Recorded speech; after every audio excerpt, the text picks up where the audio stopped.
സാത്താൻ ആരാധകർ കൂടുകയാണോ? സിനിമകളും പണവും അധികാരവും രാഷ്ട്രീയവുമെല്ലാം സാത്താൻ ആരാധകർ തങ്ങൾക്ക് അനുകൂലമാക്കി മാറ്റുകയാണോ? അതിൻ്റെ കോലാഹലങ്ങളാണോ നമ്മൾ കണ്ടുകൊണ്ടിരിക്കുന്നത്? പൃഥ്വിരാജ് സുകുമാരൻ സാത്താൻ ആരാധകരിൽ പ്രമുഖനാണോ? അനേകർ മുന്നോട്ട് വയ്ക്കുന്ന ചോദ്യങ്ങളാണിത്. ഇപ്പോൾ തിയേറ്ററുകളിൽ ഓടുന്ന ഈ ഒരൊറ്റ ചിത്രത്തിന് പിന്നിൽ അനേകം ചിത്രങ്ങളുടെ, പ്രത്യേകിച്ച് പൃഥ്വിരാജ് ഭാഗമായ ചിത്രങ്ങളുടെ ഒരു പിൻബലമുള്ളതായിട്ട് തോന്നിയിട്ടുണ്ട്. ആദം ജോണൊക്കെ ഇതിന് ഉദാഹരണമാണ്. ആദ്യം ഇങ്ങനെ ഒരു രീതി സാത്താൻ ആരാധകർ നമ്മുടെ നാട്ടിലുണ്ട് എന്നൊരു ബോധം സിനിമകളിലൂടെ സാധാരണക്കാരിലേക്ക് ഇഞ്ചക്ട് ചെയ്തു. ഒരു പക്ഷേ വളരെ മുമ്പ് തന്നെ ഇത്തരം ആരാധകർ നാട്ടിലുണ്ടായിരുന്നിരിക്കാം, അവിടെയും ഇവിടെയും പറഞ്ഞു കേട്ടിട്ടുണ്ടാകാം. എന്നാൽ ഇതേക്കുറിച്ചൊരു പൊതുവായ സംസാരം ഉണ്ടായിരുന്നില്ല. സാധാരണക്കാർ ഇത് സംസാര വിഷയമാക്കിയിരുന്നില്ല. അത് സിനിമകളിലൂടെ ചെറിയ സംസാര വിഷയമാക്കി. പിന്നീട് വർഷങ്ങൾക്കിപ്പുറം ലൂസിഫർ എന്നൊരു ചിത്രം, ഒരു പരീക്ഷണ ചിത്രം എന്ന് വേണമെങ്കിൽ പറയാം, കുറേയേറെ സിംബൽസിൻ്റെ അകമ്പടിയോടുകൂടി രാഷ്ട്രീയം എന്ന തുണിയിൽ പൊതിഞ്ഞ് ആളുകളിലേക്ക് എത്തിച്ചു. സാധാരണ കാഴ്ചക്കാരിലേക്ക് പുതിയൊരു ടേസ്റ്റ് നൽകി. കാത്തിരിപ്പിനും പഠനങ്ങൾക്കും ശേഷം വർഷങ്ങൾക്കിപ്പുറം ഇതാ അതിൻ്റെ രണ്ടാം ഭാഗവും എത്തി. അതിൻ്റെ ട്രെയിലറിൽ പോലും ഒന്നും ഒളിപ്പിച്ചിരുന്നില്ല. എല്ലാം പരസ്യമായി പറഞ്ഞിരിക്കുന്നു. ദൈവപുത്രന് തെറ്റുപറ്റിയാൽ സാത്താനെ അല്ലാതെ ആരെ ആശ്രയിക്കാനെന്ന്. സിനിമയുടെ പ്രൊമോഷൻ്റെ ഭാഗമായി ഇടയ്ക്ക് സംവിധായകൻ പങ്കുവച്ച ചില പോസ്റ്റുകളും ബൈബിൾ വാക്യം വക്രിച്ചുപയോഗിച്ചുകൊണ്ടുള്ളതായിരുന്നു.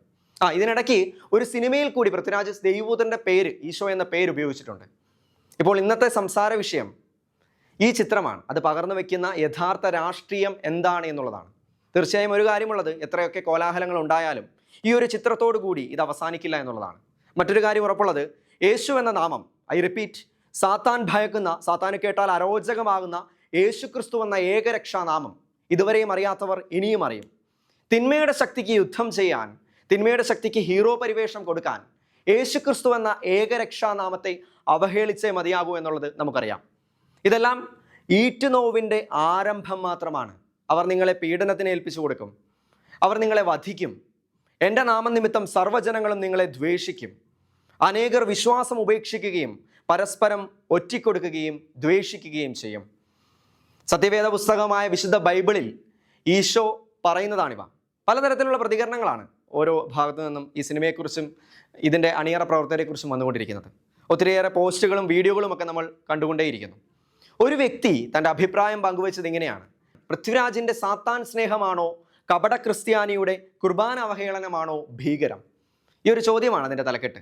വായിച്ചപ്പോൾ കുറേയേറെ കാര്യങ്ങൾ ഇതിൽ ചിന്തിക്കേണ്ടതാണെന്ന് തോന്നി. അതിലെ പ്രസക്ത ഭാഗങ്ങൾ മാത്രം ഞാൻ വായിക്കാം. പൃഥ്വിരാജിൻ്റെ സാത്താൻ സ്നേഹമോ കപട ക്രിസ്ത്യാനിയുടെ കുർബാന അവഹേളനമോ ഭീകരം? പൃഥ്വിരാജിന് സാത്താനുമായി എന്താണ് ബന്ധം എന്നതാണ് ലൂസിഫറെ പറ്റി കേട്ടപ്പോൾ എന്നെപ്പോലെയുള്ള പലരുടെയും ചിന്തയിലേക്ക് ഓടിയെത്തുന്ന ചോദ്യം. മുരളി ഗോപിയുടെ ഓറ, മോഹൻലാലിൻ്റെ കണ്ണുകളിലെ പ്രത്യേകമായ തിളക്കം, മോതിരം, ഇതൊക്കെ അന്വേഷിച്ചു പോകുമ്പോൾ നമ്മൾ അന്വേഷിക്കുവാൻ പോലും മടിക്കുന്ന കാര്യങ്ങളിലായിരിക്കും സാത്താൻ മറഞ്ഞിരിക്കുക എന്ന് പണ്ടൊരു ധ്യാന ഗുരു പറഞ്ഞത് ഓർക്കുന്നു. നിത്യാരാധന ഒരു തരംഗമായി മാറിയ രാജ്യമാണ് ഫിലിപ്പീൻസ്.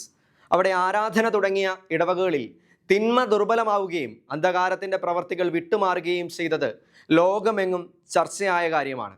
ഈ തരംഗത്തെക്കുറിച്ച് എന്നോട് പറഞ്ഞത് ലണ്ടനിലെ സോഹോയിലുള്ള ഒരു ആളൊഴിഞ്ഞ ഇടവകയിലെ വൈദികനാണ്. ലണ്ടനിലെ ഇരുണ്ട വശങ്ങൾ മറഞ്ഞിരിക്കുന്ന സോഹോയിൽ വിശുദ്ധ കുർബാനയുടെ ആരാധന ആരംഭിച്ച സമൂഹങ്ങൾ പങ്കുവച്ച ഒരു കാര്യമുണ്ട്. ദിവ്യകാരുണ്യനാഥൻ ആരാധിക്കപ്പെടാൻ തുടങ്ങിയപ്പോൾ അവിടെ തിന്മയുടെ ബലം കുറഞ്ഞു വന്നത്രേ. വിശുദ്ധ കുർബാന ആദരിക്കപ്പെടുന്ന സ്ഥലത്ത് സാത്താന് ആധിപത്യം ഉറപ്പിക്കാൻ പ്രയാസമായിരിക്കും. അതിനാൽ എവിടെയാണോ സാത്താൻ സ്ഥാനമുറപ്പിക്കാൻ നോക്കുന്നത്, അവിടെ വിശുദ്ധ കുർബാന അവഹേളിക്കപ്പെടാനുള്ള വഴികൾ അവൻ പരമാവധി നോക്കും. ഇത്രയും പറഞ്ഞിട്ട് അടുത്ത അദ്ദേഹം അതിനൊരു സബ് ഹെഡിങ് കൊടുത്തിരിക്കുകയാണ്. കൊച്ചിയും മട്ടാഞ്ചേരിയും ഒക്കെ കേന്ദ്രമായി പ്രവർത്തിക്കുന്ന ചില സാത്താൻ ഗ്രൂപ്പുകളെക്കുറിച്ചുള്ള സംസാരവും അദ്ദേഹം പറഞ്ഞു വയ്ക്കുന്നു.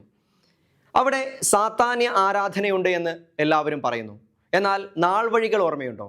അവിടെ ഒരു കത്തീഡ്രലിൽ സാത്താന്യ അശുദ്ധി കടന്നു വരാൻ ശ്രമിച്ചപ്പോൾ അവിടെയുള്ള യുവ വൈദികരുടെ സമയോചിതമായ ഇടപെടൽ നിമിത്തം വത്തിക്കാൻ ദ്രുതഗതിയിൽ ഇടപെട്ട് സാത്താൻ്റെ കെണിയിൽപ്പെട്ട വ്യക്തിയെ പെട്ടെന്ന് സ്ഥലം മാറ്റി. എന്നാൽ ആ തിന്മ മറ്റൊരിടത്തേക്ക് മാറിയോ? ഇതൊരു ചോദ്യചിഹ്നമായിട്ടാണ് അദ്ദേഹം പറഞ്ഞു വെച്ചിരിക്കുന്നത്.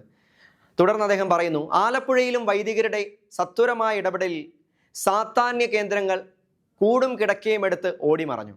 അതുകൊണ്ടാണ് നാൾ വഴികൾ ഓർമ്മിക്കാൻ ഞാൻ പറഞ്ഞത്. സഭയിലുള്ളവരെ സ്വാധീന വലയത്തിലാക്കി അവഹേളനത്തിലേക്ക് നയിക്കുന്ന ചുവടുകൾ വയ്ക്കുന്നതാണ് തന്ത്രം. ആ തന്ത്രം അന്നുകൊണ്ട് നിന്നില്ല എങ്കിൽ ഇപ്പോൾ നമ്മുടെ മുന്നിൽ കാണപ്പെടുന്ന ചിലർ, അതും വിശുദ്ധ കുർബാനയുടെ അവഹേളനത്തിന് മുന്നിൽ നിൽക്കുന്ന ചിലർ, അത്തരം രഹസ്യമായ വലയിലാണെന്ന് കരുതുന്നതിൽ തെറ്റുണ്ടോ? പൃഥ്വിരാജിനെയും അവൻ്റെ സിംബലുകളെയും വിടൂ. വിശുദ്ധ കുർബാന അവഹേളനം എന്ന പച്ചയായ യാഥാർത്ഥ്യത്തിലേക്ക് നോക്കൂ. പിന്നീട് അങ്ങോട്ട് നമ്മുടെ കർത്താവിന്റെ ദിവ്യകാരുണ്യം അവഹേളിക്കപ്പെടാൻ, ചർച്ച ചെയ്യപ്പെടാൻ സാത്താന്റെ കുതന്ത്രങ്ങൾ അരങ്ങേറി എന്നതല്ലേ സത്യം? മനുഷ്യരുടെ മനസ്സിൽ വാശിയും വൈരാഗ്യവും കുത്തിനിറച്ച് കത്തോലിക്കർ മുട്ടിൽ വീണ് മാത്രം കണ്ണുകളുയർത്തി നോക്കുന്ന ദിവ്യകാരുണ്യം ചന്തയിൽ മീൻ വിൽക്കുന്ന ലാഘവത്തോടെ തെരുവിൽ ചർച്ച ചെയ്യപ്പെടുന്ന അവസ്ഥയിൽ കേരളമെത്തി.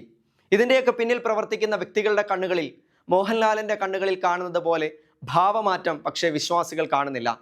മോഹൻലാൽ അഭിനയത്തിലൂടെ നമുക്ക് കാണിച്ചു തരുന്നത് ഇത്തരം കണ്ണിൻ്റെ ഭാവമാറ്റങ്ങൾ സൂക്ഷിക്കുക എന്ന് തന്നെയാണ്. പൃഥ്വിരാജ് എടുക്കുന്നത് സിനിമയാണ്. അവർ ഇത്തരം സിമ്പലുകൾ തമാശയുടെ ഗ്രാവിറ്റിയിൽ ആവാഹിക്കുന്നതാകാം, അല്ലാതിരിക്കാം.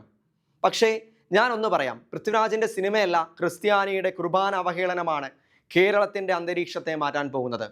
സിനിമയെക്കുറിച്ച് തോന്നുന്നതിനേക്കാൾ ഭയം ഇക്കാര്യത്തിൽ നമുക്ക് തോന്നട്ടെ. പൃഥ്വിരാജിൻ്റെ സാത്താനുമായുള്ള ബന്ധം അന്വേഷിക്കാൻ ശ്രമിക്കുമ്പോൾ നമ്മൾ അറിയണം, സാത്താന്യ കേന്ദ്രങ്ങളുടെ പിടിയിൽപ്പെട്ട വൈദികരും ആത്മീയ വേഷധാരികളും ഉണ്ടെന്നത്. അതിനാൽ പൃഥ്വിരാജിനെ അവൻ്റെ കലയുടെ കൂടാരത്തിലേക്ക് തള്ളിവിടാം. എന്നിട്ട് ദൈവത്തിൻ്റെ ആലയത്തിൽ കടന്നു കയറിയ അശുദ്ധ ലക്ഷണങ്ങൾ, അത് ഏന്തി നടക്കുന്നവരുടെ സാത്താന്യ ബന്ധങ്ങൾ, അതൊക്കെ നമ്മെ അലോസരപ്പെടുത്തട്ടെ, നമ്മെ കൂടുതൽ പ്രാർത്ഥിക്കാൻ പ്രേരിപ്പിക്കട്ടെ. ജനം ചങ്ങലകളാൽ എന്നതുപോലെ ബന്ധിക്കപ്പെട്ടിരിക്കുന്നു. രക്ഷപ്പെടാൻ ആഗ്രഹിച്ചാൽ പോലും വിട്ടുപോരാനാകാത്ത വിധം കുടുക്കിൽപ്പെട്ടിരിക്കുന്നു. അതിന് കാരണക്കാരനായ ആളുടെ പേരാണ് ലൂസിഫർ. അവൻ്റെ പിണിയാളുകളുടെ ആശാകേന്ദ്രമാണ് എമ്പുരാൻ. ഏട്ടിലെ പശു പുല്ലു തിന്നില്ല, പൃഥ്വിരാജിൻ്റെ പശു അതിൻ്റെ വഴിക്ക് പോകട്ടെ. എന്നാൽ നമ്മുടെ ഇടയിൽ നടക്കുന്ന എമ്പുരാന്മാർ തിന്നും, ആത്മാവിനെ മോഷ്ടിക്കും. ജാഗ്രത. ഇങ്ങനെ പോകുന്ന കുറിപ്പിൻ്റെ അവസാനം ഇങ്ങനെയാണ്: ഞങ്ങളുടെ പിഴ, ഞങ്ങളുടെ പിഴ, ഞങ്ങളുടെ വലിയ പിഴ. ഇത് വായിച്ചതിന് ശേഷം എൻ്റെ മനസ്സിൽ വന്നൊരു ചിന്തയാണ്, യുദ്ധം തിന്മയും തമ്മിലാണെന്നാണ് ഈ സിനിമ മുന്നോട്ട് വയ്ക്കുന്ന ആശയം. തിന്മയെ ഉപയോഗിച്ച് ഒരിക്കലും കീഴ്പ്പെടുത്താൻ പറ്റില്ലെന്ന് നമുക്ക് 100% ഉറപ്പാണ്. കാരണം ആ യുദ്ധത്തിൽ തിന്മ പരാജയപ്പെടില്ല, ജയം തിന്മയ്ക്കൊപ്പം തന്നെയായിരിക്കും. ഒടുക്കം തിന്മയുടെ മാർഗങ്ങളെ ജയിക്കാവൂ എന്നൊരു തീരുമാനമുള്ളതുപോലെ. അപ്പോൾ ഇങ്ങനെയുള്ള സിനിമകളെ, ഇത്തരം ആശയങ്ങളെ തോൽപ്പിക്കാൻ ശ്രമിക്കേണ്ടുന്നത് അത് മുന്നോട്ട് വയ്ക്കുന്ന പ്രത്യയശാസ്ത്രങ്ങളെ എതിർത്തുകൊണ്ടാവണം. അതായത് തിന്മയ്ക്കെതിരെയുള്ള യുദ്ധം അത് യഥാർത്ഥ തിന്മയ്ക്കെതിരെയുള്ള യുദ്ധമാകുന്നത് പരമമായ നന്മ എന്താണോ അതിനെ മുറുകെ പിടിച്ചുകൊണ്ടാകുമ്പോഴാണ്. സാത്താനെ തോൽപ്പിക്കാൻ, ലൂസിഫറിനെ തോൽപ്പിക്കാൻ, ലെഗിയോൻ കൂട്ടങ്ങളെ 4 വഴിക്ക് ചിതറിക്കാൻ അന്നും ഇന്നും എന്നും ആകാശത്തിന് കീഴിൽ മനുഷ്യരുടെ രക്ഷയ്ക്കായി ഒരു നാമമേ ഉള്ളൂ. അത് ഏകരക്ഷാനാമമായ കർത്താവായ യേശുക്രിസ്തുവിൻ്റെ നാമമാണ്. എനിക്ക് തോന്നുന്നു ഇത്തരം തിന്മകൾ കാണുമ്പോൾ ശബ്ദമുയർത്തുക എന്നതിനൊപ്പം നമ്മളൊന്ന് സ്വയം പരിശോധിക്കുക കൂടി വേണം. പട്ടാളക്കാർ അടിച്ചതിലും ജനക്കൂട്ടം ആർപ്പ് വിളിച്ചതിലും ഉപരി ആ ഉള്ളു നീറിയത് ഞാനും നീയും കൂട്ടത്തിൽ നിന്ന് ഒറ്റിക്കൊടുത്തപ്പോഴാണ്, തള്ളിപ്പറഞ്ഞപ്പോഴാണ്. അതുപോലെ തെറ്റിനെ എതിർക്കാൻ ശരിക്ക് മാത്രമേ കഴിയൂ. തിന്മയോട് യുദ്ധം ചെയ്യുവാനും തിന്മയെ തോൽപ്പിക്കുവാനും നന്മയ്ക്ക് മാത്രമേ സാധിക്കൂ. ഇന്നും ജീവനോടെ വാഴുന്ന പരിശുദ്ധ പരമ ദിവ്യകാരുണ്യനാഥനെ ചേർത്ത് പിടിക്കാൻ നമുക്ക് സാധിക്കണം. കുറേയധികം സിമ്പലുകളുടെ അകമ്പടിയോടുകൂടി, കുറേയേറെ ദൃശ്യങ്ങളുടെ അകമ്പടിയോടുകൂടി ലൂസിഫറിനെയും അവൻ്റെ ശിങ്കിടികളെയും അവൻ്റെ കാഴ്ചപ്പാടുകളെയും പ്രൊമോട്ട് ചെയ്യുന്ന ഒരു സിനിമയാണിതെന്ന് നമുക്കെല്ലാവർക്കും അറിയാം. ഇതിനെ എതിർക്കേണ്ടുന്നത് ഇത്തരം തെറ്റായ രീതികളെ, ഇതുപോലെ സിനിമ മുന്നോട്ട് വയ്ക്കുന്ന തെറ്റായ സംശയങ്ങൾ ജനിപ്പിക്കാനിടയാക്കിയ ഓരോ കാര്യങ്ങളെയും തിരുത്തി ഉറക്കെ വിളിച്ചു പറയുവാൻ നമുക്ക് സാധിക്കണം. അതാവണം തിന്മയുടെ ശക്തിക്കെതിരെ കൊടുക്കേണ്ടുന്ന ഏറ്റവും ശക്തമായ മറുപടി. ആദിയിൽ വചനമുണ്ടായിരുന്നു, വചനം ദൈവത്തോടു കൂടിയായിരുന്നു, വചനം ദൈവമായിരുന്നു, അവൻ ആദിയിൽ ദൈവത്തോടു കൂടിയായിരുന്നു, സമസ്തവും അവനിലൂടെ ഉണ്ടായി, ഒന്നും അവനെ കൂടാതെ ഉണ്ടായിട്ടില്ല. അവനിൽ ജീവൻ ഉണ്ടായിരുന്നു, ആ ജീവൻ മനുഷ്യരുടെ വെളിച്ചമായിരുന്നു, ആ വെളിച്ചം ഇരുളിൽ പ്രകാശിക്കുന്നു. അതിനെ കീഴടക്കാൻ ഇരുളിന് കഴിഞ്ഞില്ല, ഇനി കഴിയുകയുമില്ല. ദൈവത്തിന് സ്തുതി.